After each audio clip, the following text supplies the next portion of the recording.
Chisholm, we will start with you. The podium is yours. You have 5 minutes. Thank you.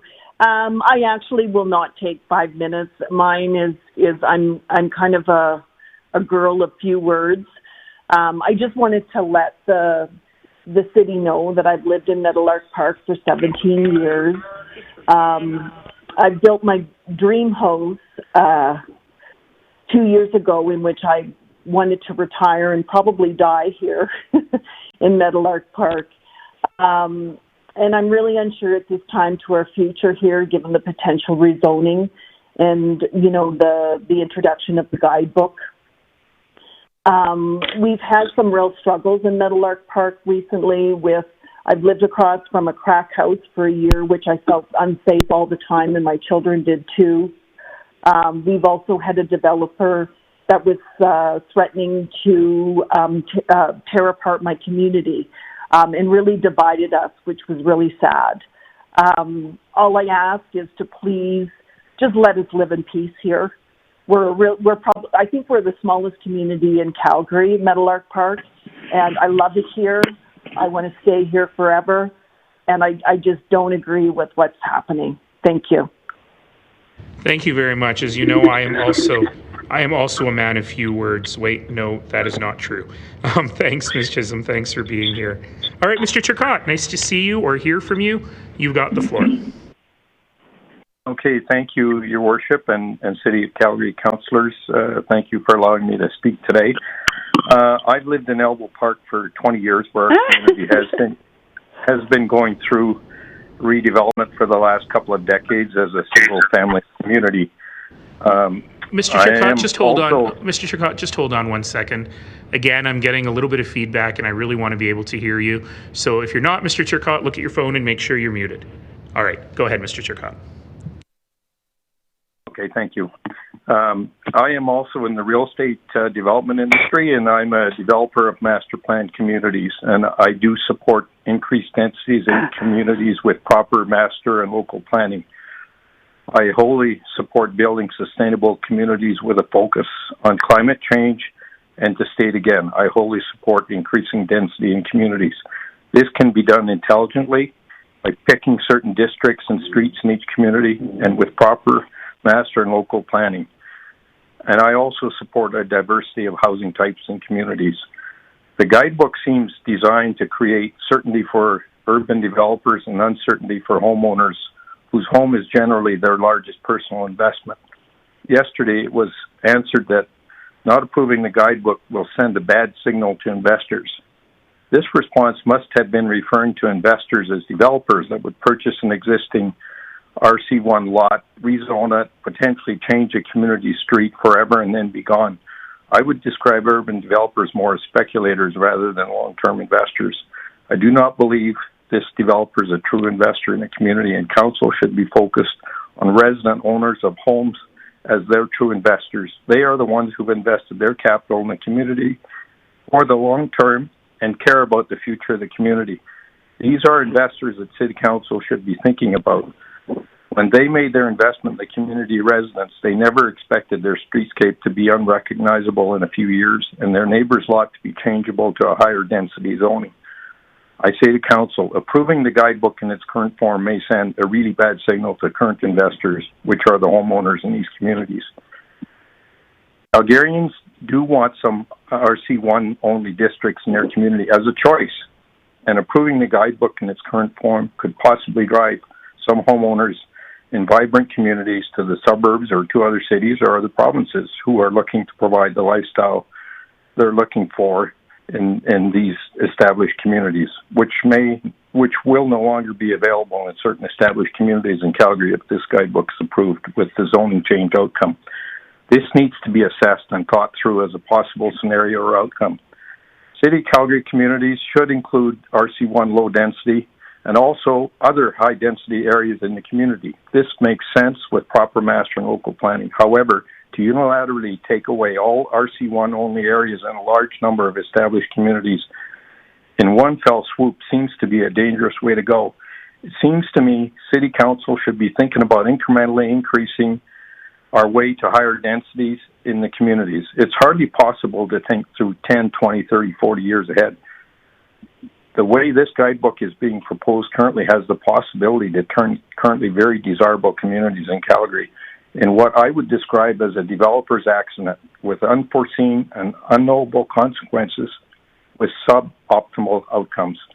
I describe a developer's accident potentially as haphazard and or massive scale development without stronger master community planning or good controls on built form. You could end up with less desirable communities because the developer redeveloping one lot at a time does not have to conform to a master plan or good planning principles. They're here to get something built and sold as quickly as possible, and then they're gone. This guidebook for a great community seems like a bit of like an illusion clouded by a catchy name. Many Calgarians would not describe their community without single-family homes districts as great. Proving this guidebook as a statutory document appears to be expropriation of existing RC1 districts. This appears to be too drastic a step, and I believe the guidebook should be amended with more input from communities and input from this public hearing, with the intention of more local planning for increased density and allowing some family home districts to remain in established communities. I support the gentleman from Mission who I sense was suggesting all communities should be Zone A, Zone B, with increased density on certain streets in each community. This seems to make a lot of sense. Perhaps communities could decide they are going to allow a certain percentage of their communities to take the form suggested by the guidebook. Maybe it's 10 to 20% for a while over the next 10, 15 years. And in some communities, and I've heard some good arguments why in some districts and communities, they might want to have a higher number of higher density to start with. We've heard from so many residents in Elbow Park suggesting our community is very vibrant and that they want to keep that choice that they made to be in Elbow Park. Another possible suggestion is to remove Elbow Park community from Zone A and place it into Zone B. Thank you for allowing me to provide this input into this policy work. I hope what I suggested provides some ideas for potential changes to the guidebook and makes some sense to you. Great. Thank you. Thanks very much, Mr. Turcotte. Let us go to George Bezaire. Are you there, sir? Thank you, Your Worship, and members of council. I'm a homeowner in Mount Royal, and I agree with the submission of my community association, but I'm really speaking on my own. I'd also have to say I'm an aficionado of the communities around Mount Royal. I often walk through them almost daily. Elbow Park, I then go along the river, go through Rideau and back to Mount Royal. And I think these communities really are unique in terms of Calgary's communities. I've made a number of notes as I've listened to these proceedings over the last day, and I've altered quite a bit what I'm going to say. I don't think my mind has been changed, really, based on what I've heard people say, but I don't really want to retouch on items that have been brought up by others. I would say in summary that while I'm not an expert on planning matters, and I realize it's late in the day for this input, this feedback seems significant enough that Council should send the guidebook back to planning to address the many issues that were brought up, notwithstanding the delay that this would result in. That being said, there were 3 items that I don't think have been touched on. However, I had to duck out for a medical appointment, so I didn't hear all the proceedings. But the first item is potentially, I think, Calgary might benefit by looking elsewhere at how other communities have handled historical communities. I moved to Calgary 3 times, from Ontario after I graduated from university, from Edmonton when we were starting a new family, and in 2005. And in Toronto, I lived in an inner city community called South Hill, and for context, it's an old inner city community just a few blocks from Casa Loma, Bloor Street, and Yonge Street. And because we so enjoyed the vibrancy of living in an inner city area there, when we moved to Calgary, we were lucky to find a house that suited our needs in Mount Royal. The point of mentioning Toronto is that it may provide a real-world example about how to deal with inner-city, single-family heritage neighborhoods. Toronto is justifiably held up as an example of an inclusive, tolerant, forward-looking, dynamic municipality. And their planning process has protected the heritage inner-city areas such as Rosedale, the Annex, Cabbagetown, South Hill, and Forest Hill, which are faced with considerably more infrastructure complexity because of the subway stations, trolley lines, and bus routes that are adjacent and in some cases through these inner-city communities. So why can't Calgary do the same thing? Perhaps there is a time-tested planning approach that is used there that would be applicable if moved to Calgary and improved on. The second item, possibly this has been touched on, but I would imagine that there's a number of council members that are seeing this bylaw change as all gain and no pain, and that none of their residents that live in communities that are designated single family are being faced with a change. But I would ask them to think about what kind of feedback they would get if they went into their community associations and told the homeowners in single-family homes that, well, you may have bought here based on the idea that this was not going to change, but it is. And now, on every street in this development, it's open season, really, for duplexes and row houses. And the third item I've got really gets around the cost-benefit of this plan. Now, for over 10 years of my career, I worked for the American parent of a large Canadian company that had business interests in over 200 countries. And so I can fully understand the benefit of having a standardized approach on key policies and practices. I mean, it is so efficient. But however, it would have been mandatory, had we been introducing a change like this in the organization, that there be some kind of cost-benefit analysis. Specifically, it would have addressed the resources required for the planning department, and we would have expected them to say, what efficiencies are you going to realize by going to this new planning approach? How many dollars are going to be are not going to be spent? And from the revenue side, it would address the increase in tax revenue that potentially would come if you had two houses on a lot there previously had there been one. Sir, you're just at time, so could I ask you to wrap up in a sentence or so? Yeah, if I had heard council address the cost-benefit analysis of this change, I would have been much more comfortable that it should proceed. Thank you. Thank you very much. Thank you for being here. Let's go to Ms. Curry now. Are you there, Shawna? Yes, I am. Thank you, Your Worship Go and ahead. Council. Thank you. So I'm Shawna Curry, and I am in favor of the Guidebook. I'm a born and raised Calgarian, and I've lived in Banff Trail for the past 9 years.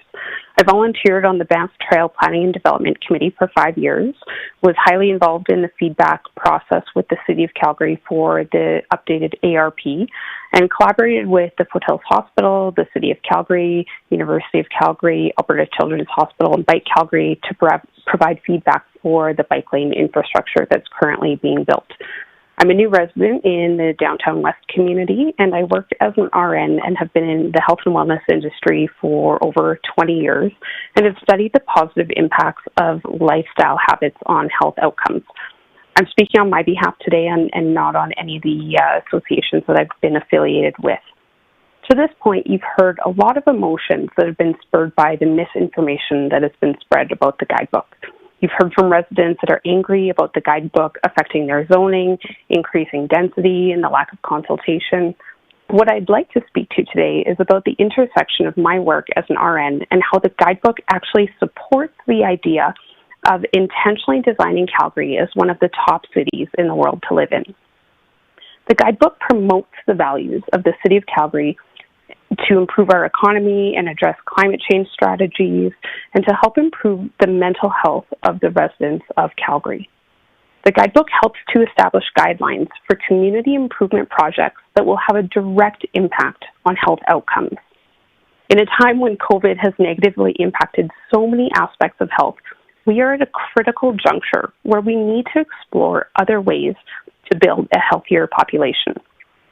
By creating community spaces for gathering and focusing on active transportation strategies like biking and walking, we're creating places for people to improve their mental health through fostering places for community gathering and building relationships that are key to our health outcomes. Loneliness is one of the biggest contributing factors to poor mental health, and we're seeing those numbers on the rise right now. As our city continues to sprawl, we're taking away from opportunities to connect with others. Active transportation strategies help to reduce the need for vehicles and offer safe travel options that lead to people being more active, thus improving or maintaining their fitness levels. For our city to enhance the health of its residents, we must evaluate the intersection between health and the way that we design our communities. And I believe that the Guidebook is a really great way to do that. Densification done in the right way can improve the sense of community, create safer neighborhoods, and improve the health outcomes of its residents. As an example, the active transportation corridor being built in Banff Trail right now is the result of careful consideration focused on similar principles outlined in the Guidebook. Its focus is to be a vital link for cycling infrastructure and walking pathways to connect the bike path from Confederation Park and eventually to the University of Calgary, Alberta Children's Hospital, and Foothills Hospital. It allows for community residents a safe and protected bike and walk path to be on. Narrowing 24th Ave by removing some of the parking will also support vehicles to drive slower and make it safer for kids to cross 24th Ave when going to school. All of these benefits support Banff Trail to become a more cohesive community because currently that 24th Ave connector really divides the community with the speed of traffic on it. These infrastructure changes can foster a sense of community and improve the walkability of the neighborhood, which in turn creates positive health outcomes and mental health for its residents. This is ultimately the intent of the Guidebook, to invest in community with better build form and forward-thinking approaches. In healthcare, when we spend $1 on prevention, we save $5 in costs down the line. And I see the Guidebook being able to support a similar return on investment when we invest in our future. Thank you for your time today. Thanks so much, Ms. Curry, and 5 minutes on the button, too. That was great. Let's go to Mr. Jones, please. Michael Jones. Thank you very much. And I'll just ask everyone else, Jones. please, to mute so that we can all hear Mr. Jones. Go ahead. Thank you. Hi, my name is Michael Jones, and thank you for this opportunity to again weigh in on today's episode of the difficult and sometimes messy process of city building. I may or may not be a homeowner. I may or may not be a lifelong Calgarian. It really shouldn't matter. What should matter is that I want Calgary to be better, and I still want to be proud of it for when my son grows up. I want the Guidebook and the local area plan process to mean a step towards this. I live in the community of Sonalta, where the community roughly 13 years ago went through the long process of creating a new ARP to coincide with the West LRT. Unfortunately, we found that the changes that were hard fought for by the community volunteers really have not resulted in the improvements that so many desired. As it stands, the community I live in is now diving deep into the reality of evolving our community with a new 27-story, two-tower development in the demolition stage and waiting to break ground. We've seen then that there's new rental towers. Hold on, sir. I'm so sorry. But once again, please, if you're not Michael, everyone look at your phone and make sure you're muted because we really do need to hear him. And you think it's quiet, but in the speakers in this room, it gets amplified in the background. All right, go ahead. Thank you. Okay. Anyway, with the new 27 two-tower development, it's currently in the demolition stage and waiting to break ground, Sonalta Heights. We've since then seen new rental towers proposed and approved across the street in the Beltline. Change is already here and has been echoed in other processes that have gone forward, such as the Established Areas Growth Strategy. We, the communities, need help. I am forever indebted to the community volunteers and our councillor staff and our councillor, Evan Woolley, for putting countless hours in doing the work to ensure that the current changes are being used to ensure that amenities and improvements will happen alongside development. I want every community to be able to reap the rewards of redevelopment and ensure incremental evolution is part of their makeup. The alternative of revolution is unacceptably disruptive. I want communities to not be dealing with inefficient lot-by-lot changes that we're seeing across the city. The Guidebook and the local area plan process provide a solution to this. I want a Calgary that makes our community sustainable, whether it's economically, so that we can cover the costs for replacing our sidewalks, our water lines, our roads, as Mr. Harlock presented so well just before the supper break, I also want a sustainable city that cares about the climate and takes its responsibility to our future generations seriously. The Guidebook and the local area plan process provide a way to move forward with these serious and hard questions. However, there are things that the Guidebook and the local area plan process do not cover, and I ask Council to ensure that the work to cover these continue. We need a better land use bylaw. We need to continue and ensure investment within the established growth areas continues. We also need to ensure that existing planning processes to ensure that amenities are following along with density. In the last several weeks, seeing pools, recreation centers, and schools closing down in the inner city has been disheartening. The Guidebook doesn't solve these issues and doesn't necessarily need to as of itself. However, as the Federation of Calgary Communities said yesterday, it's imperative that infrastructure and amenities happen alongside development. I want a Calgary where communities see appropriate public amenities and investment lining up with the densification. Lastly, I would ask Council not pass the single detached special area amendment. As mentioned in the questions of clarification, it's not planning best practice. Codifying single detached uses in the local area plan process will further continue gentrification issues we have seen in the inner city. Dedicating a special area designation for a built form that already represents the majority of housing forms in Calgary is handcuffing the ability for the local area plans to look forward, as Councillor Cross said earlier on Monday. I encourage Council and the Planning Department to continue with finding ways that heritage can be used to induce development and preserve the heritage on a site where applicable. The worst thing to happen to heritage is when heritage is lost and replaced with low-quality product. I want to do the work today so that I know in 10 years when my son may be first leaving the house for a place of their own, or in 20 years when they may be raising a family, or in 30 years when I want to find some place to age quietly, that our communities will have the amenities and housing variety to create resilient neighborhoods. It is appalling how easily misinformation devolves a conversation into a binary and destroys the ability for nuance and understanding of the trade-offs involved in the proposal. In closing, please, Council, pass the Guidebook, do not pass a single detached amendment, and let us move on to the work of the evolution of our communities with our local area plans. Thank you for your time, and thank you to my wife for creating the privilege I have to attend the engagements, read the material, and to talk to you today. Thank you so much, Mr. Jones. And thank you to all the family members who really have helped create that space for so many people. I really love that you said that. Let's go to Mr. Bergmann, please. Thank you, Your Worship. About halfway through, I have an attachment that I'm hoping the city clerks can put on the screen. Okay, they're just looking for it now, but if you want to get started, we will do that. Sure. Thank you, Your Worship, councillors, and fellow participants. My name is Paul Bergmann. I am a lifelong Calgarian, home builder, Ward 8 resident, and a candidate in the upcoming municipal election for Ward 8. Based on all the presentations so far, I have shortened this presentation. Many have spoken to issues such as statutory versus non-statutory, historic issues, etc., so I will not. Firstly, let me say I am very happy we are having this conversation, as it shows we can have true engagement. We've been given a fantastic opportunity for engagement through this process. Sadly, though, at times it has descended into name-calling, unsavory behavior, and even one instance of racism, questionable behavior on both sides of this debate. I am hoping we can continue to keep this ongoing discussion on higher ground moving forward. On that note, I want to thank the Guidebook team for their hard work and effort over the last many years. I've been following this discussion for some time, and I will say both the Guidebook team and the North Hill local area team have taken some, but maybe not all, of our suggestions to heart. Having said that, I'm only expressing my experience, and I can empathize with the people who say they have been blindsided with this legislation.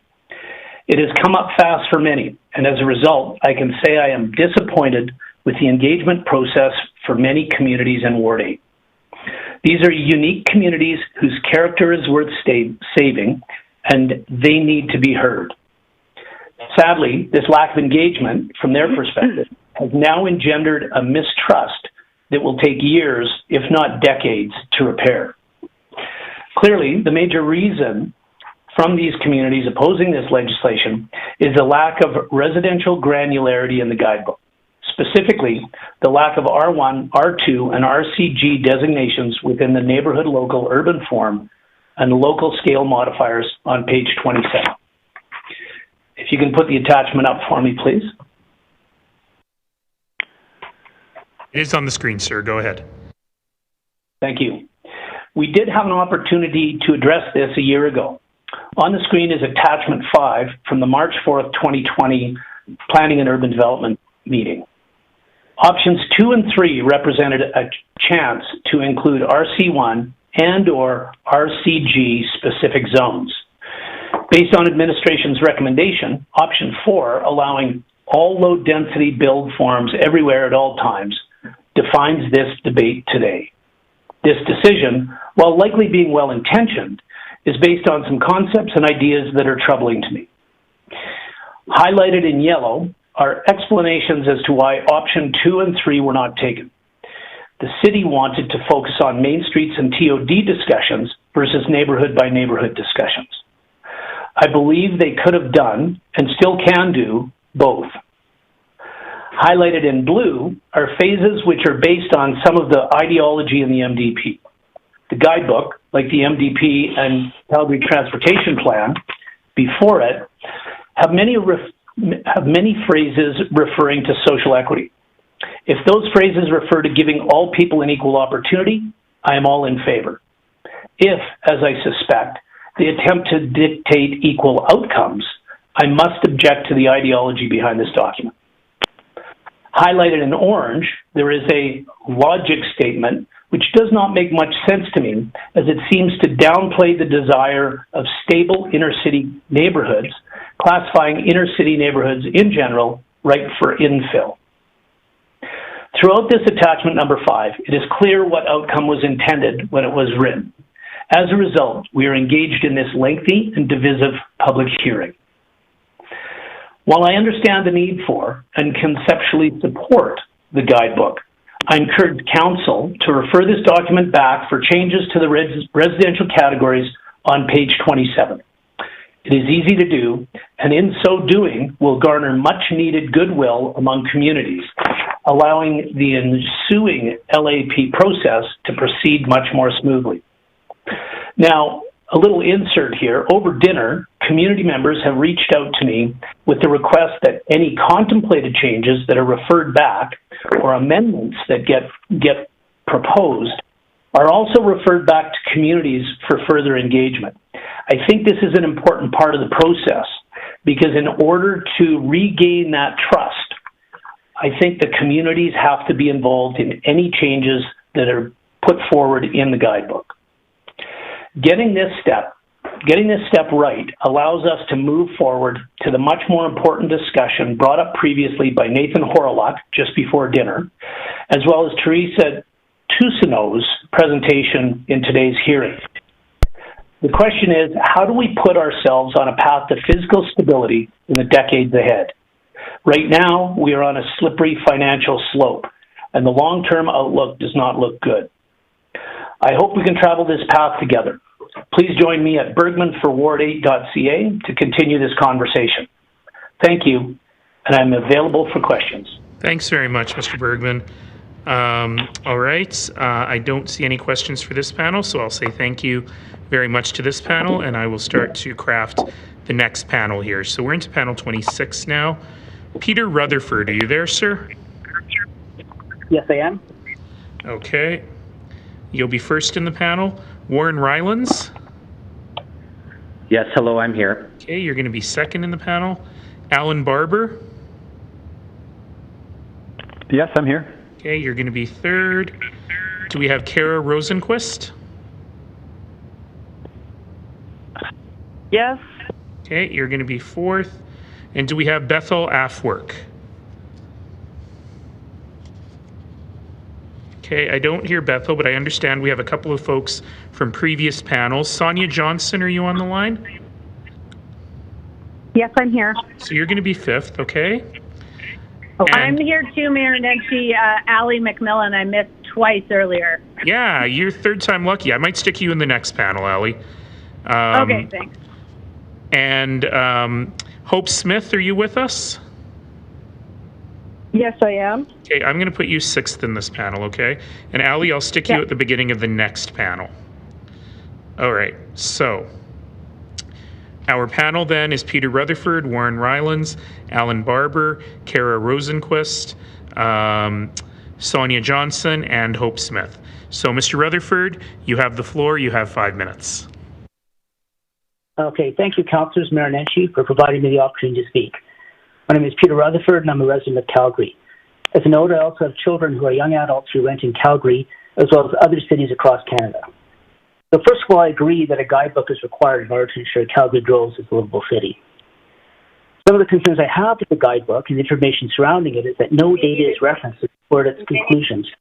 In Calgary or even in Canada. So. Excuse me, we have some background noise. Everyone hit mute, and we'll go back to Mr. Rutherford. Okay, I think we're okay. Go ahead.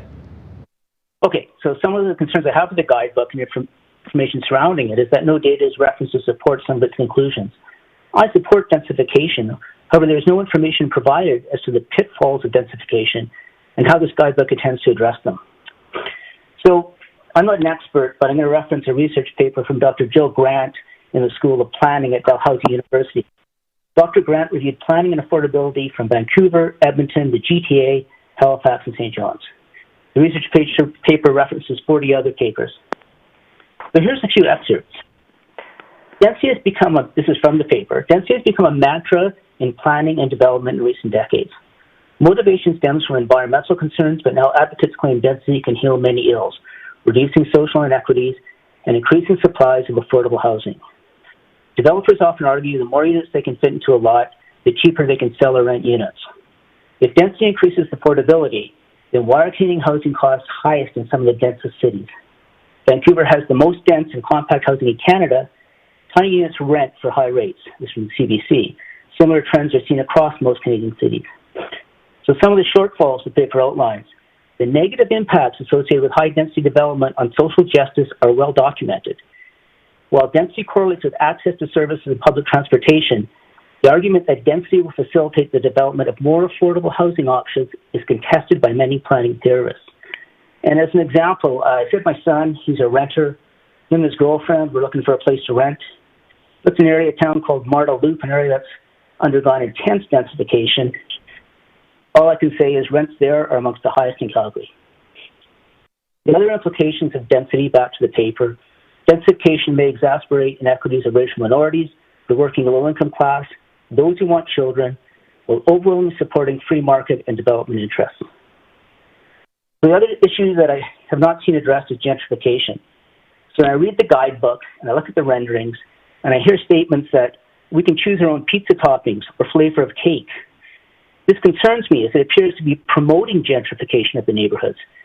Gentrification is a huge issue across all major Canadian cities, but I've heard nothing within the guidebook or the supporting material as to how this is going to be avoided.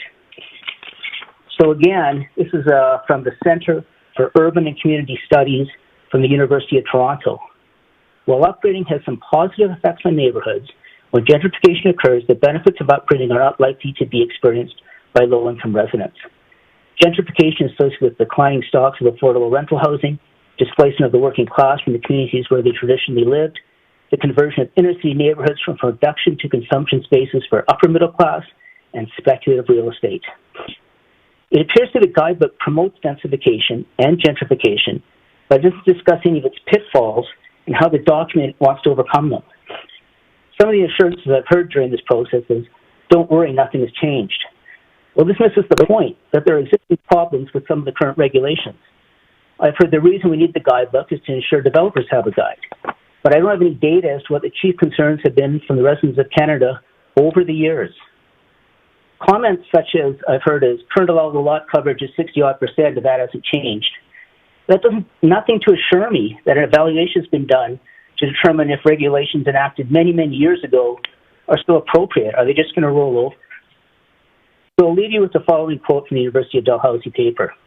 If major plans and planners from city regions across Canada assert that density increases housing affordability, there's a widespread disconnect between theory and practice pervasive in the discipline. Pragmatic planners should resist the claim that density is a silver bullet for environmental, economic, and social ills.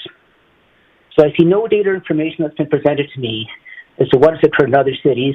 We've undergone densification and gentrification. the lessons learned, and what Calgary intends to do differently. So with these concerns outstanding, I'm in agreement with many others that implementation of this guidebook be delayed. Thank you. Thank you very much, sir. Thank you for being here. Let's go to Mr. Rylands, please. Are you there? Yes, thank you. Podium is yours, sir. Go ahead. Hello, my name is Warren Rylands, and I'm here today to support the Guidebook for Great Communities. Council needs to take this step to implement the MDP. I've heard many anti-Guidebook comments in the news and from councillors about high density. For example, not everyone wants to live in a high-density neighborhood. That's not the issue. The MDP only aims to modestly intensify inner-city neighborhoods that are emptying out. With that in mind, I purchased an oversized Albo Park lot, vacant lot, with the intention of building my own home and subdividing off the half I did not need. The lot is 3 times as deep as usual, with the area of almost 6 standard lots. Each lot would accommodate a house of around 5,000 square feet. The subdivision required a 22-inch lot relaxation. 22 inches is basically the size of my laptop. The 2 lots would still be 25% wider than my next-door neighbor. Again, the proposal was for 2 single-family homes on 2 oversized lots. No townhouses, no duplexes, no row houses, no apartment buildings. I truly thought the proposal would be welcomed. In response, the Albo Park Residents Association called me a developer, like it was a dirty word. It wrote these words to residents: urgent action required, 3 narrow lots, 25-foot frontages, forever destroy the unique character of Albo Park, a total mockery, complete disregard, open for demolition, dangerous and disrespectful, sham, and finally, the most upsetting comment, erases the stories of the past as if people who came before us never existed. The Albo Park Residents Association made other arguments, not least that in a flood, it would be unsafe for me or another family, and our houses could harm other houses. So after campaigning to be allowed to quickly rebuild after the 2013 flood, the new argument is that it's now unsafe to build near the river. For the record, all of Albo Park is in the flood fringe, and the MDP supports its densification. So how did it turn out at council? Well, I lost. What I now understand is that even when city council's policies say it applies to the whole city, in certain neighborhoods they just don't. Right now, the MDP applies to Albo Park. The MDP states, Calgary's older residential areas present some of the best opportunities to accommodate infill development. A range of intensification strategies should be employed to modestly intensify the inner city area, including through parcel-by-parcel intensification. That comment applies specifically to Albo Park. Yet Albo Park is less dense than ever. It's lost around 1,000 residents over the past 50 years, and 3 parcels on my short street have been lost to recent consolidations. For the record, there was support for my subdivision, but how could that be expressed given the tone of the conversation? That's not reasonable. We should, as a community, be able to calmly and fairly discuss modest densification of RC1 neighborhoods. Adding 1 more family, or even a few families, cannot seriously be objectable. There has been many comments about high density coming to RC1 neighborhoods. Please understand, the issue is not about high density. There is no reality in which high density comes to Albo Park. The issue is not even about modest density. As my experience proves, the Albo Park Residents Association objects to even the lowest density redevelopment, to even 1 home for 1 more family. We are all Calgarians. We all love this city. No matter what side of the argument you are on, when it comes to high or modest density, it cannot be argued that adding 1 more family to a neighborhood can ruin any neighborhood. Despite the objections that Council has heard over the last 2 days, let me assure you there are Elbow Park residents that would welcome a few more families to the neighborhood. We have the space, we have the transit, we have the schools, we have the city services. This is a great place for a few more families. We elected Council to govern. Council needs to protect those of us who support the MDP and are trying to invest in this city. The Guidebook is the first step along the path to implementing the MDP. Please adopt the Guidebook. I welcome any questions. Thank you. Thanks very much, Mr. Rylands. Thank you for being here. Let us go now to Allan Barber. You've got the floor, sir. Hi, everyone. My name is Al Barber, and I'm a resident and homeowner in Mount Pleasant. When I purchased in the area, I expected redevelopment to occur, but to be either R1 or R2, with 16th Avenue being an obvious exception. I will add that no realtor, lawyer, banker, person from land titles, or the city ever suggested that this could change. I oppose both the Guidebook and the North Hill Plan as they are written today, and believe they are inextricably linked.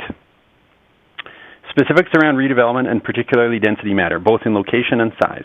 Specific details and limits need to be agreed on and then protected. I am very concerned to hear the Guidebook described as a living document that can presumably change all of a sudden. I am seeking certainty. Mount Pleasant deserves the same logical master planning that Curry Barracks or Tuscany received. Like housing must be grouped with like housing to avoid surprise, stress, anxiety, and conflict. By this I mean condos with condos, townhouses with townhouses, duplexes and duplexes, starter homes and starter homes, and estate homes with estate homes. This is the only fair way to proceed. Differing types of housing should never be mixed together in a jumbled mess. Not all housing types need to be offered within a single neighborhood, but hopefully nearby. In some cases, this means small but entire neighborhoods need to be protected from further densification. Citywide blanket zoning just doesn't make sense and is a terrible plan. Opening up entire areas to R8 or higher will push out R1 and R2 over time. We can't have all of our R1 and R2 in the suburbs, so existing areas of R1 and R2 need some protection. This ensures a variety of housing options available for different life stages and budgets. After letting, if not encouraging, a bunch of us to invest into our homes in the inner city, it is now too late for you to change the rules. You owe us a stable, fair, and predictable framework for redevelopment. We are a big part of why our neighborhoods are desirable. We use very little infrastructure. We didn't create sprawl. In fact, we have done our part to limit it by choosing to live close to work and school, walking, cycling, riding the bus, and driving sparingly. We should not be forced to bear the negatives of further densification. The city should be thanking us, not harming us. I lose sleep over unwanted changes to my neighborhood, but people living in the suburbs don't, as evidenced by the near complete lack of comments from them. Given the age of homes in the suburbs, redevelopment won't occur there for another 100 years. However, in my neighborhood, the impact of these documents will be immediate.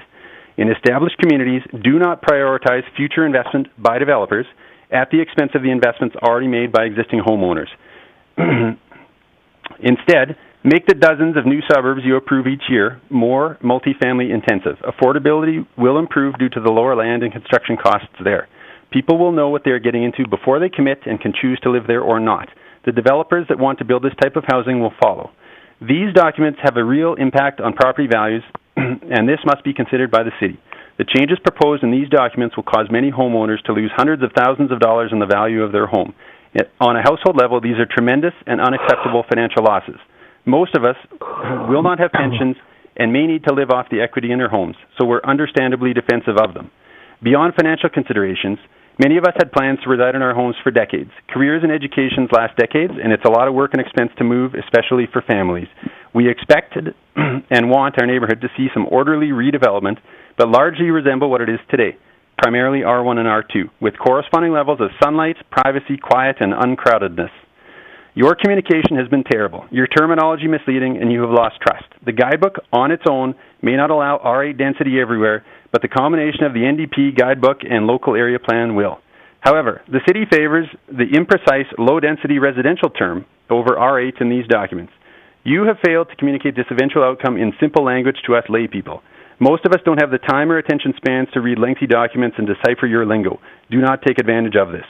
Urban sprawl is expensive, and taxpayers ultimately pay for it. That said, density everywhere is unacceptable and unwanted. Many people in Calgary want, need, or aspire to a home with a yard, at least for a portion of their life.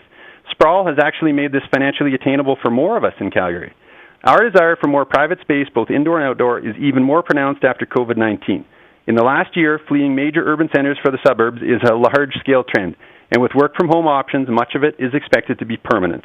Yet, City Hall thinks it's urgent to now cram a bunch of extra unwanted and expensive housing in the core of our city. In this fall's election, I will not vote for any candidate who votes to approve the Guidebook today or the North Hill Plan later this week. The Guidebook should be decided on or after the October election. If Calgarians were able to vote on the Olympics, we should be able to vote on the Guidebook. Until the city has significant, verifiable, and quantifiable feedback on the Guidebook that can be shared with the public, you have no business passing it. A citywide survey and or vote with a high rate of participation is required on these documents before they can be amended and voted on by council and mayor. I emphasize the privilege and importance of your elected positions, the importance of the decisions you make while holding them, and that you both represent and are accountable to the voters. We all need more time, awareness, understanding, discussion, modifications, and agreement before passing this into law, if ever. Thank you.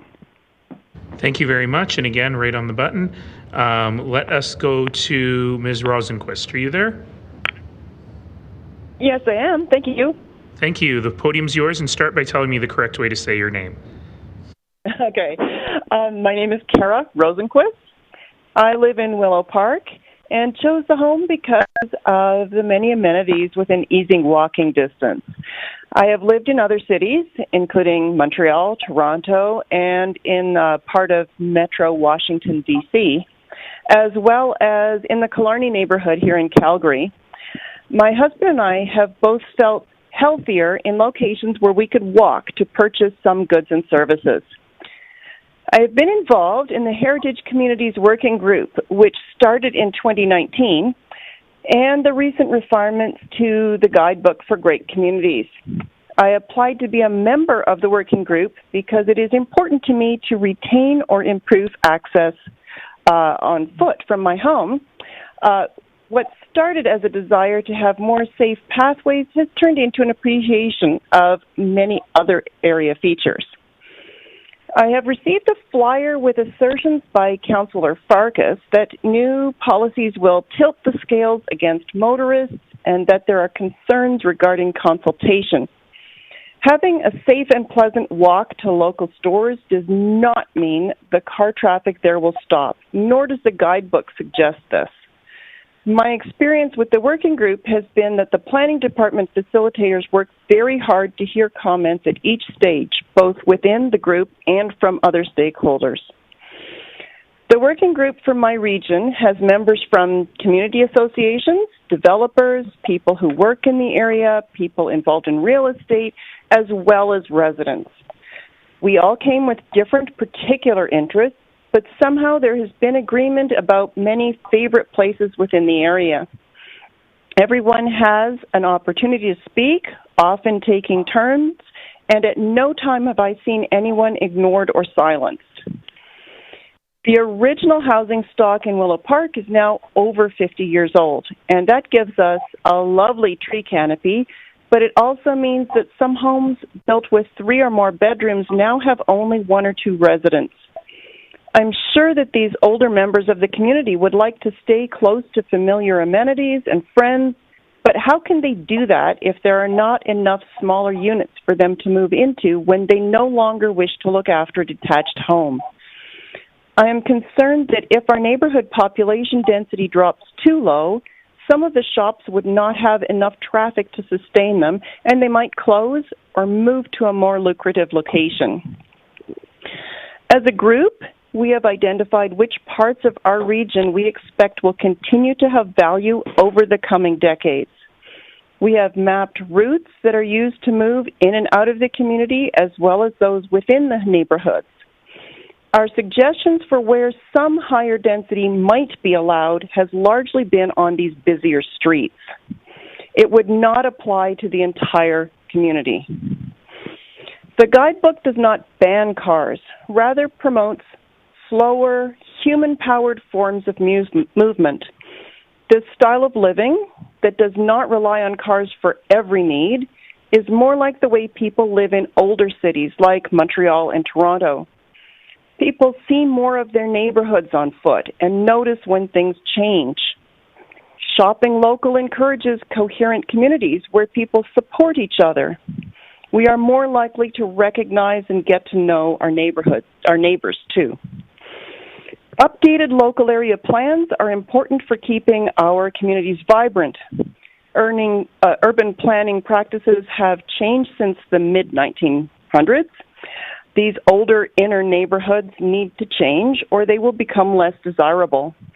Community input on these changes is imperative and needs a consistent approach, like that supported by the Guidebook. Thank you. Thank you very much, Ms. Rosenquist. Let us go to Sonja Johnson, please. Are you there? I'm here. Floor is yours. Thank you. Thank you. Good evening, everyone. I've changed from evening to morning to afternoon since yesterday morning in my greeting, so good evening. I'm speaking in support of the Guidebook for Great Communities. I will try not to repeat what others have said, and speaking so far into the discussion has given me many things to think about. I was so impressed with Mr. Dack and wanted to start with saying I agree with him wholeheartedly. Thank you, Mr. Dack, for your thoughtful and wise words. This is not a black and white issue. As well, Natalie Robertson's presentation and the Eco Trust presentation yesterday painted a future that we'll need to work towards given our climate situation. As they said, we have an opportunity here. I'm a resident of Chinook Park, an established community in Ward 11. I'm also a delegate to the working group for the Heritage Communities Local Area Plan with the previous speaker and participated in the Guidebook focus group. As a member of an established community in Ward 11, I believe that the Guidebook achieves the intent for which it was written, and the principles and guidelines it lays out are essential for the future success of our city. As part of the Heritage Communities Local Area Plan, I've utilized the Guidebook to envision our communities in the future. I can tell you, nowhere in the plans are participants dropping 6-story buildings in the middle of our single-family communities. We are using our local knowledge to envision a future for our communities that will carry us into a new energy future. It is an inclusive tool that guides communities through the planning process and ensures that these communities are vibrant and livable for the current residents, as well as for future generations. This doesn't negate single-family homes. That choice will continue to be there should people desire it, as will other choices of housing. My experience with the city planning staff has been extremely positive. They've done a professional job guiding the working groups through the planning process. Their professionalism and knowledge help the groups create neighborhood-specific plans that take into consideration the working group's local knowledge. The sessions in no way encourage free-range density. In fact, community members were encouraged to think about where greater density could be sensitively incorporated within communities. This is how the Guidebook is currently being used on the ground. The experience has been positive, and the groups have been extremely engaged and enthusiastic. I believe that diverse neighborhoods, meaning diverse housing types in all neighborhoods, is good and necessary for healthy cities. The polarization I've heard on this issue is evidence of how important that diversity in neighborhoods is. I'm concerned about the lack of diversity of speakers on the panels, myself included. I don't feel we're representative of the city of Calgary. I'd hope that there might be more representation from other communities, maybe even some youth, a variety of voices. The Guidebook's goal is to make Calgary a livable and sustainable city for all Calgarians, including those who can't speak here today, or even for those who haven't arrived in Calgary yet. Council must consider them. The number of people speaking of the years they've been homeowners in the city, 30, 40, 60 years, speaks to the many great things about our city. And these people and many others have worked hard all their lives to help make it great. I have lived here a mere 13 years and bring with me thoughts and ideas of best practices in other cities I've lived in. I've worked hard to make Calgary a great place too. The reality is that Calgary needs to attract people of all sorts who didn't grow up here and who are seeing the city through brand new eyes with many different needs and wants and different ideas. We need to plan for them too. The Guidebook leads us in that direction, and I trust that Council will also consider them. I don't want to repeat what others have said, so I'll just talk about my kids. They, like many young adults, are leaving for jobs and for school, and they will be comparing Calgary to other places they have lived. Calgary must innovate and grow into a city of the future to attract them back. What we wanted in our communities and cities will be very different from what our children or grandchildren will want. And even more importantly, The changes coming to our planet will dictate that they will not be able to have what we have. The Guidebook addresses this and is a much-needed tool that is able to flex and pivot with the different circumstances in which our city may find itself in the future. Members of Council, I ask that you move forward with the Guidebook for Great Communities. It's a living document, and my expectation is that it will change in the future to pivot with changing climate, socioeconomic, and economic conditions.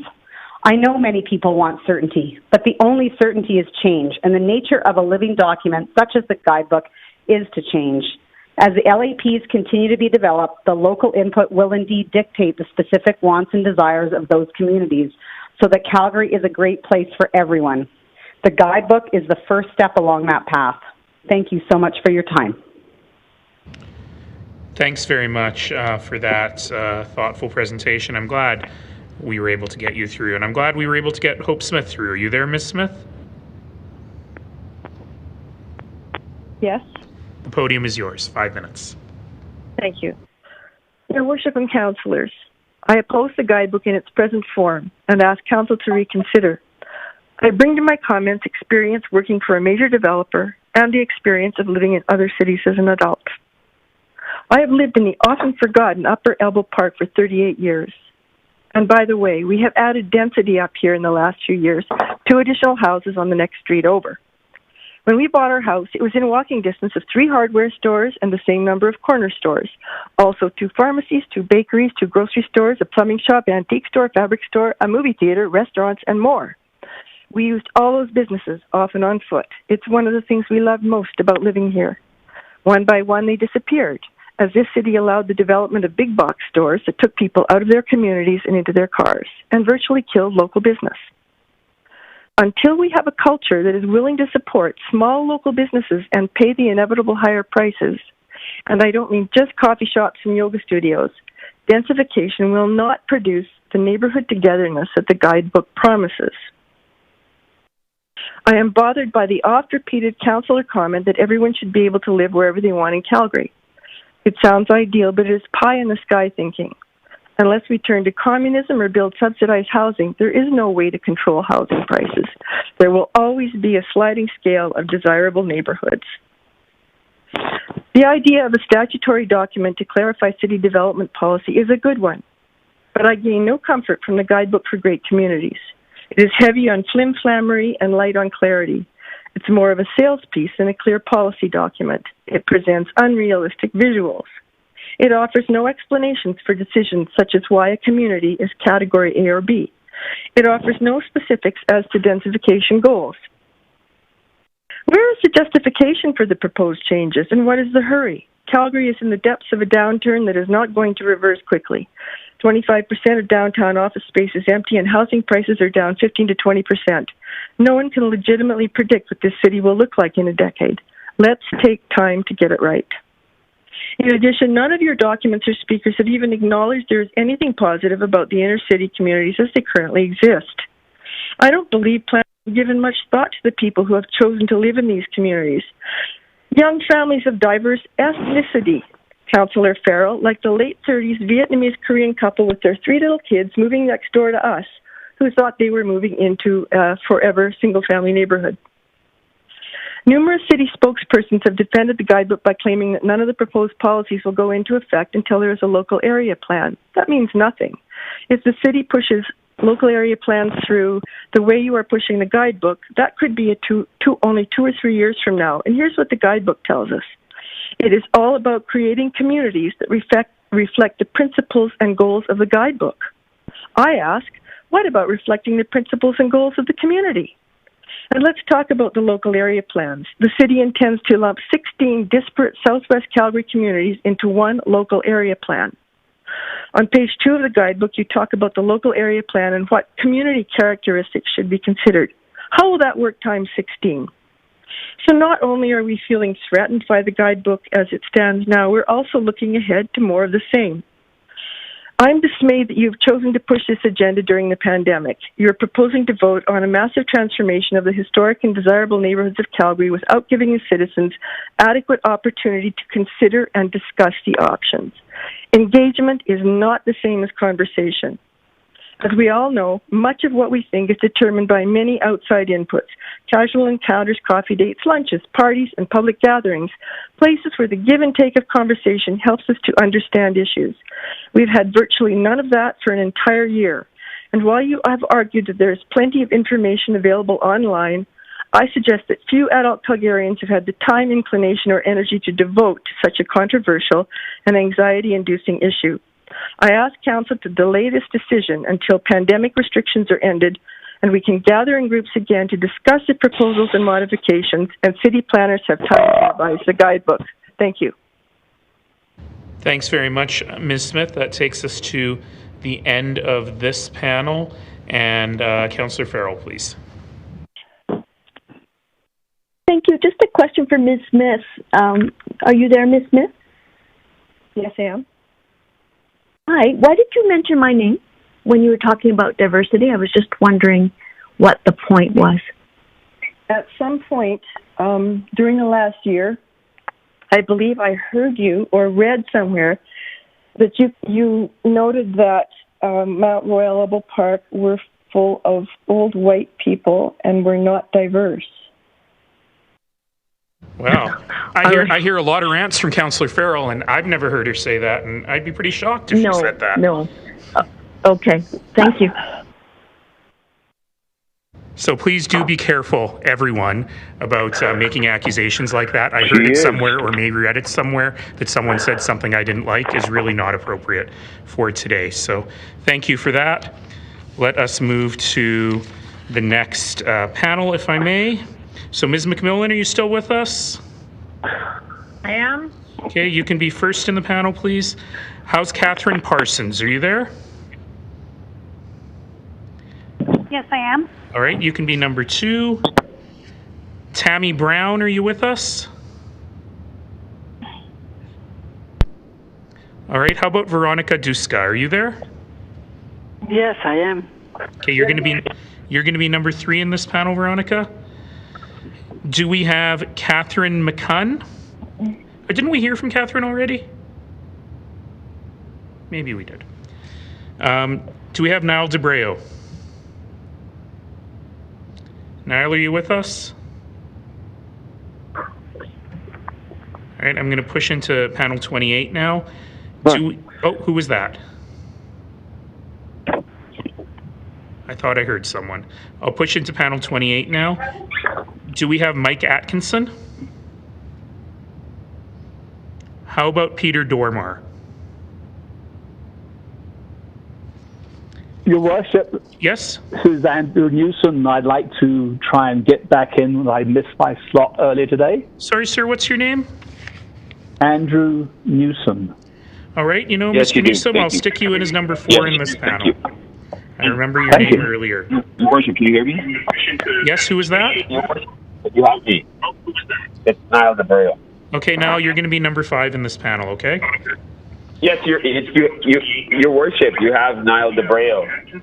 Yes, Nyall, I'll put you in as number 5 on the panel, okay? Your Worship, please. Nyall DaBreao, I'm present. Yeah, Nyall, you can't hear me, but I put you in. Oh, thank you. And if you could just identify the panel number, I think it would help people we're just wrapping panel 27 now. So if everyone could please mute, we're getting some bad feedback. And this panel will be Ali McMillan, Katherine Parsons, Veronika Duska, Andrew Newson, and Nyall DaBreao. All right? So with that, Ms. McMillan, you have the floor. 5 minutes. Thank you. I'm sorry I missed my 2 panels earlier, but I'm happy to call in now since all of you councillors have a full belly and I have chauffeured my kids to and from activities, and I have a glass of wine, so we can all be at our best. All right, what we don't have, Ali, is everyone muted. So again, if you're not Ali, look at your phone and make sure you're muted because that background noise reverberates here in Chambers. Go ahead, Ali. That's funny because to lighten the mood, I was going to play We Built This City by Starship and figured it would just get confused with someone who hadn't. muted as my entrance music. I'm like literally the only person in the world who likes that song. So that would have made me happy. I love that song. All right, go ahead, Allie. Anyway, I have been the planning director for the Bridgeland Riverside Community Association for the past few years. We've heard a lot of R1 communities speak over the past 2 days, but I live in one of Calgary's most diverse and complete communities with everything from mid-rise 50-meter rental towers to R2 and also a community with some of the most redevelopment pressure at present.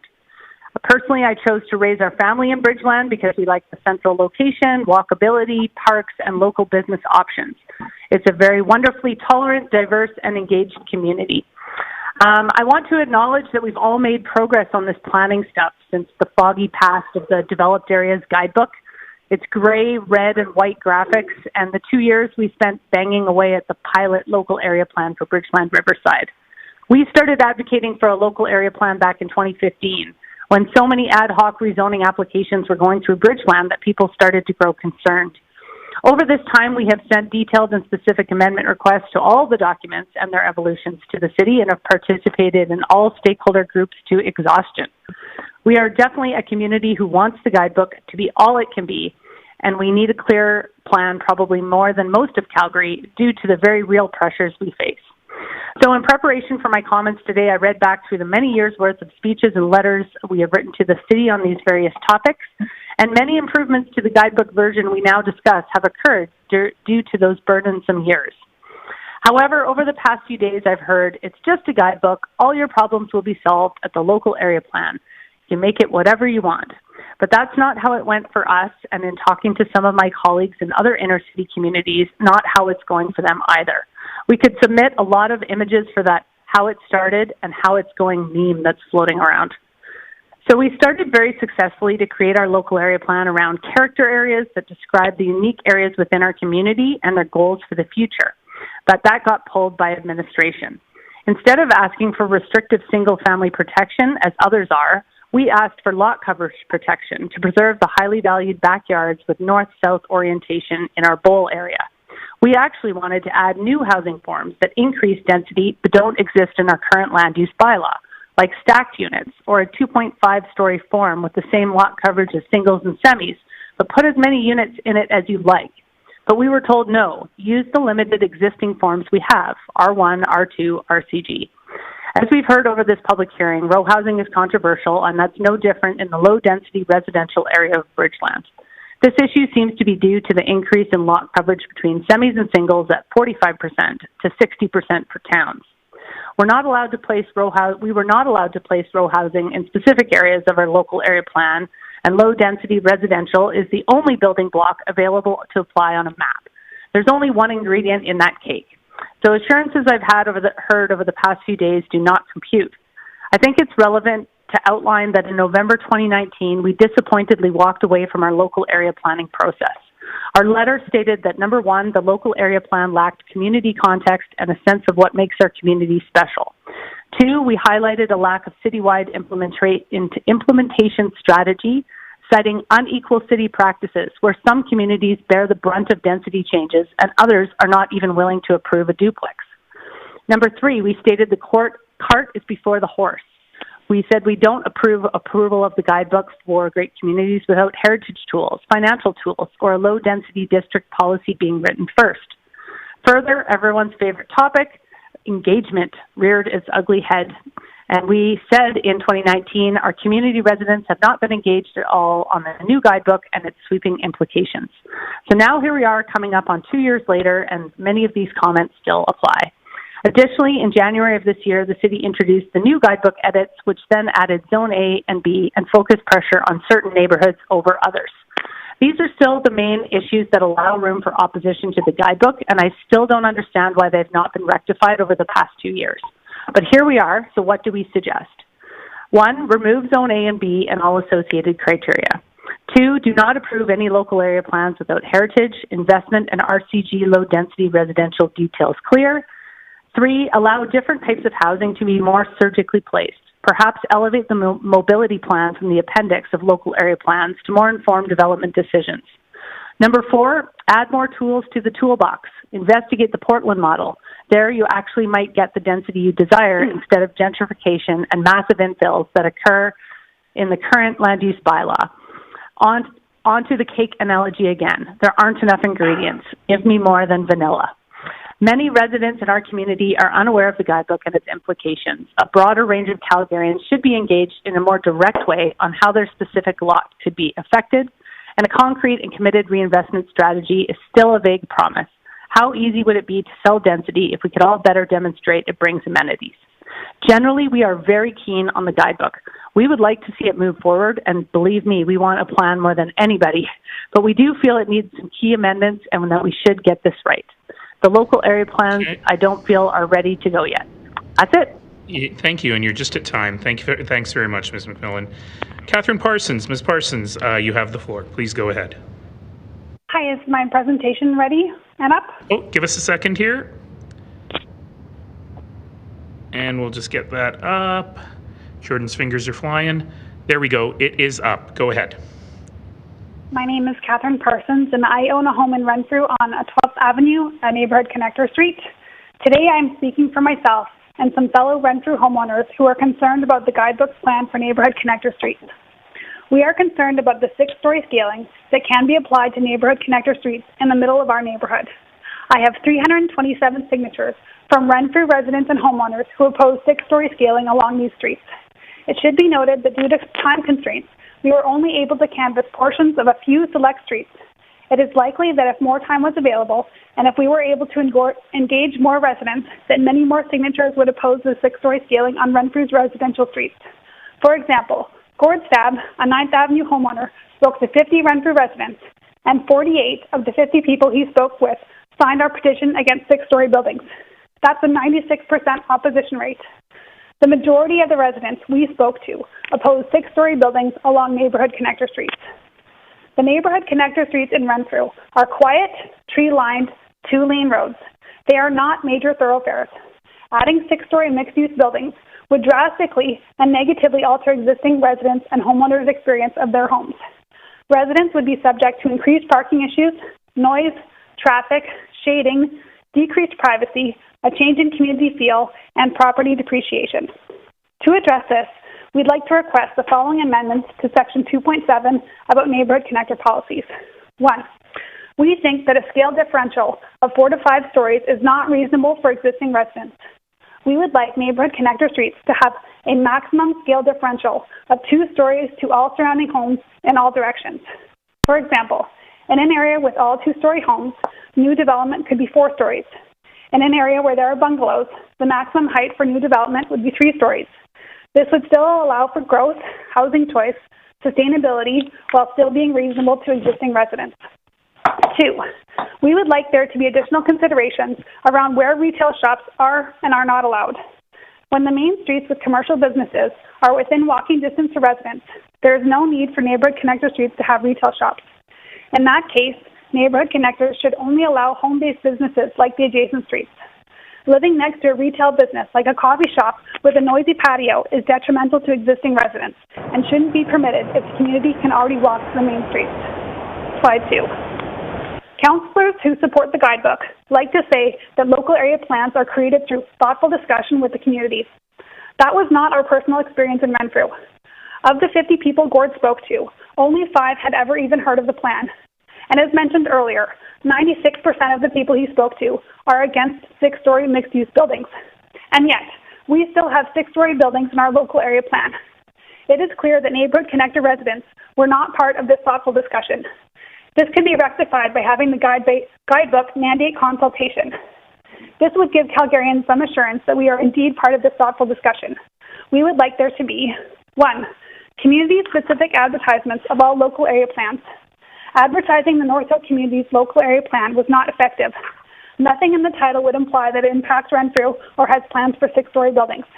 People did not pay attention to the advertisements as they didn't think it impacted them and instead impacted the area near the North Hill Mall. There should be signs specifically mentioning community names and the most major change, such as Renfrew local area plan is considering 6-story buildings along neighborhood streets. That would catch attention and foster engagement. 2. We would like there to be mandatory workshops with neighborhood connector residents and homeowners to ensure adequate consultation. 3, we would also request that all working groups have members from neighborhood connector streets from all communities to ensure that their perspective is adequately considered. The North Hill Working Group was selected to hear from a broad demographic of ages, renters and owners, males and females, etc. However, it does not look like any efforts were made to ensure neighborhood connector residents were fairly represented. Many people speaking today have made it very clear that they are willing to increase density as long as it doesn't actually impact them. As a neighborhood connector homeowner, I think that adequate representation is absolutely necessary to ensure neighborhood connector streets aren't taking all the density to make up for RC1 homeowners who oppose any and all changes that impact them. We like the idea of reducing urban sprawl and bolstering the missing middle in our communities. We like housing choices. We have seen in Renfrew how single-family homes, duplexes, condos, row houses, and townhomes can live harmoniously together when scaled appropriately. However, a 4 to 5 story scale differential to existing homes is too large and is not reasonable to existing homeowners and residents. In summary, we request that new developments on neighborhood connector streets have a maximum height differential of 2 stories to neighboring homes. If councillors are putting forth special policies to protect single-family homes, then we'd expect that they would also honor our request to prevent excessive scale differentials along neighborhood connectors to protect us as well. Thank you. Thanks very much. 5 minutes again on the button. Thank you for being here. Let us go, and thank you for doing all that work in your community. Let's go to Ms. Duska there. You have 5 minutes. Yes, good evening, Your Worship and members of City Council. My name is Veronika Duska. I'm currently the Secretary of the Glendale Community Association, have lived in the community for over 30 years, and have the experience, together with the Westgate and Rosscarrick Community Associations, of thorough involvement in the public engagement part of the West LRT alignment. And allow me to add that this hearing's detailed and informative presentations have contributed rather a lot to my education. I do understand that the guidebook before you has good and really necessary parts and is the result of 5 years of extensive involvement. But it also includes a part that will eventually destroy the single-family neighborhoods of Calgary. Furthermore, despite the city's community engagement, there is no clear understanding for us ordinary citizens of whether and how building would be allowed. Perhaps the woulds and the coulds of the planning jargon are hard to apply to real development and building issues. I can only personally testify to the experience of the community representatives that we sent in answer to the invitation from the Guidebook's community engagement consultation part, who returned with abject disillusionment that the voice of our community just could not be heard. The very setup of the information gathering and the urban density philosophy or ideology really affected the hearing of our concerns. Idealism, whether from the left or the right, is always dangerous and never right, I am told. Why, I ask, because I practice it sometimes. Because it does not consider the reality on the ground, the facts of life, and yet makes sets of rules and expects others to follow them. Whatever you call this guidebook, this statutory document that only moves things along, if approved, it represents what you think is good for us all. It represents your vision, your design for Calgary. Not immediately, but in 30 to 60 years, its current version will lead, as night follows day, to a city like Toronto. And I'm referring to a person's ability to buy a home or a property there nowadays. To portray this as misinformation is not acceptable. To vote for the guidebook despite it being, quote, not perfect but containing good changes, or despite it having, quote, unfortunately missed issues but generally good parts, this is not acceptable either. And I do not wish to debate your opinion or philosophy, nor am I saying what you should do. What I ask of you is that you vote rationally. Please hear that what is needed is more dialogue, more consultation. And, I'm convinced you will find that the R1 neighborhoods recognize the city's social and fiscal needs for more density, only in a more specified manner, not the blanket stroke in the current version of the guidebook. Thank you. Thanks very much, Ms. Duska, and thank you for all of your service to your community. Mr. Newson, are you there? Yes, I am, Mr. Mayor. Floor is yours, sir. Go ahead. Okay. Well, your worship and councillors, thank you for giving me this opportunity today to talk to you. I apologize for missing my earlier slot. But I will be aiming on 2 points today, but as fundamentally, I am going to suggest that the guidebook be postponed until more information can be got out to the community.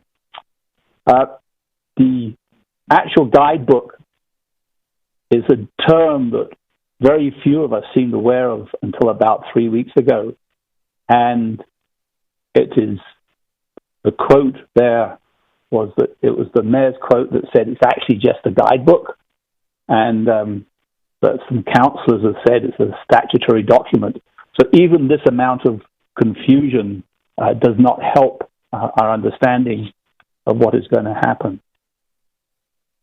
It does sound like that this is a planner's view of what Calgary should look like and not really a resident's view. And to illustrate this, I think we'll talk about what's happening in our community, which is the Hounsfield Heights, Briar Hill, at the moment, and what we've been going through, even though we have an ARP, which is our main guideline for what development should happen, just with the slight innuendo that we may be able to get considerable relaxation on the RC1 classification for certain lots on the corners of Main Street. So in particular, we're going to talk a bit about it tonight, is a development on 1922/1924 10th Avenue Northwest, right on the 19th Street Hill here. And this was a large lot which had already been subdivided once in the 60s. And all of a sudden, in November 2019, we heard it was going to be chopped up into 4 single dwellings with the possibilities of having secondary suites in it. So this was possibly 8 new families moving onto this single lot in the Briar Hill community, which is essentially an RC1 community with big older houses and big grassy lots. So in July the 20th last year, at the council meeting, this is agenda item 8.1.5,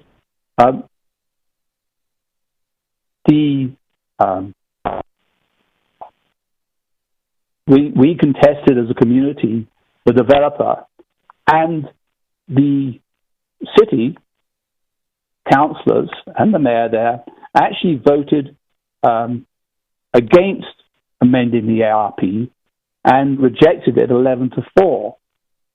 So we felt fairly happy that this would be able to push this back to a single RC1 lot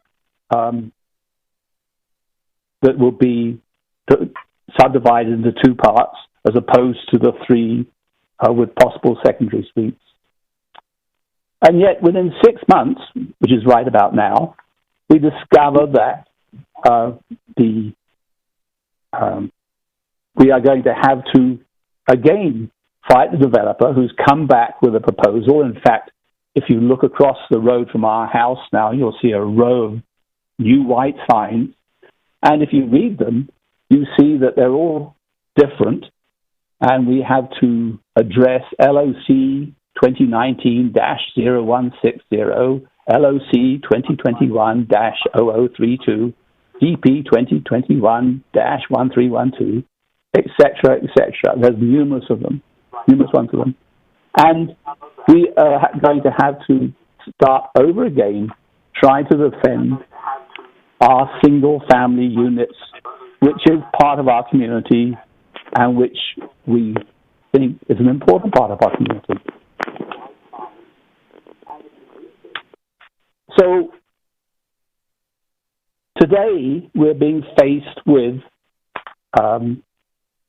another vote in the next few days, which will pit us against the developers because the city planners feel that we should be able to identify, or they should be able to identify the RC1 lots in our community. And I'd just like to wrap up and say... your time is actually up, sir, so I'll give you one more sentence. Oh, thank you very much, Mr. Mayor. Here we are again trying to protect our community from the city planners who seem to be intent on ignoring the community opinions of how we value our RC1s in the Hounsfield Heights, Briar Hill community. Thank you, Mr. Mayor, and all you councillors. Thank you, Mr. Newson. Let us go to Nyall DaBreao. I think you're used to very long public hearings of this council, Mr. DaBreao. The floor is yours. Thank you, Your Worship, and thank you for the opportunity to yourself and fellow council.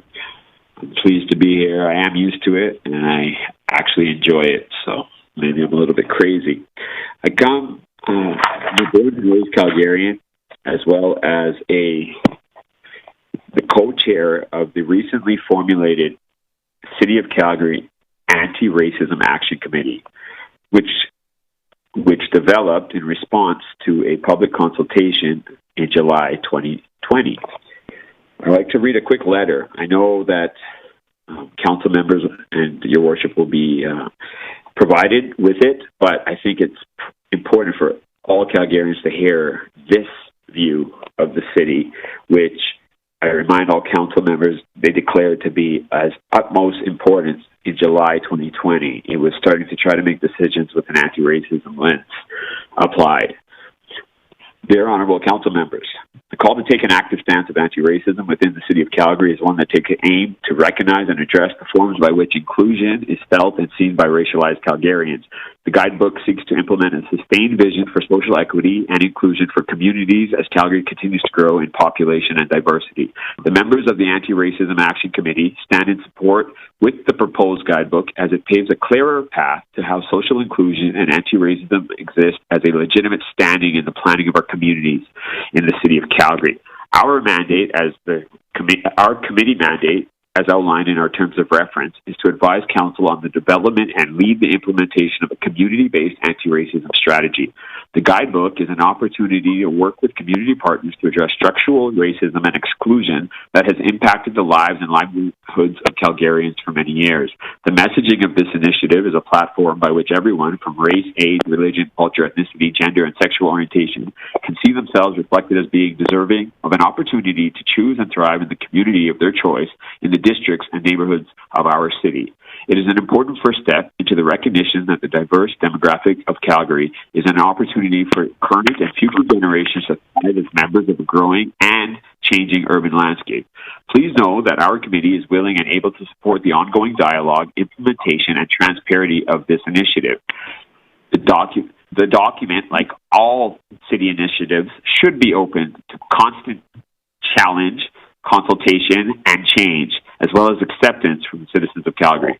Thank you for your time and acknowledging of this letter. Taking a stand against systemic racism and the barriers it creates involves courageously identifying patterns and policy that lead to a lack of inclusion or opportunity based on policy, some of which is not overtly racist or even wrong, just simply excluding. That written by myself and fellow co-chair Dr. Sonja Johnson of the Anti-Racism Action Committee. Now, I want to take my hat off as the co-chair of that committee, and I want to speak as a born and raised Calgarian. I sat for 3 days back in July as a member of the expert panel, and simply as an interested and engaged citizen. And I heard hundreds of Calgarians, minorities who are absent, I think, in large part from the last couple of proceedings of yesterday and today. And I heard them in a public consultation demand and seek and cry for the defund of the police. Consultation, that did not occur, not in any way that meaningfully took in acceptance of their suggestions. I want to remind Council that public consultation does not require appeasing all individuals that are calling in. The City of Calgary makes decisions, the province of Alberta makes decisions, the country of Canada makes decisions, and we as individuals make decisions. Change is a constant. That's the only constant. And I truly believe that having been born and raised born in the General Hospital, which doesn't exist, where was the consultation? What was the decision? I grew up in Renfrew and Bridgeland. I see those neighborhoods now. There are mixed dwelling homes as we speak. Some people probably like them, some people probably don't. People are free to move and engage themselves as as Calgarians, and that's not pushing people out. All right, like you have to remember, the vast majority of Calgarians. We've heard specific Calgarians call in and speak as members of a community, not even as members of Calgary. It's important that we understand that for everyone who doesn't call in, it's up to leadership sometimes to include their views and their understanding of how of livelihoods and how their abilities to be engaging citizens are affected by city council and their policy. We, as Calgarians across the board, routinely hope we don't have major snowfalls despite living in Calgary because there's no snow clearance. I attended law school at Dalhousie University in Halifax and they clear every road. They don't even dare clear roads in any residential neighborhood in Calgary. That's a decision that comes from urban sprawl. You know, and it's all good to blame council, but it's not just current council or previous council. That this is a long pattern of expanding. But we need to understand we overextended or extended. There is no money to pay for snow clearing. That affects from a racial lens or even just from any Calgarian's quality of life. To not be able to leave your driveway to get to work, only pandemic helped us as Calgarians this year with our major snowfalls. And I actually... Mr. DaBreao, you are at time, so I'll ask you to wrap up, please. And I would just say, frequently, Calgarians have to take through expropriation of lands for development or through acceptance of tax burdens such as the Calgary Flames arena, that we all have to sometimes share a burden that's not pleasant. And I encourage council to accept the guidebook. Thank you. Thank you very much, Mr. DaBreao. Thanks so much for being here. Let us go to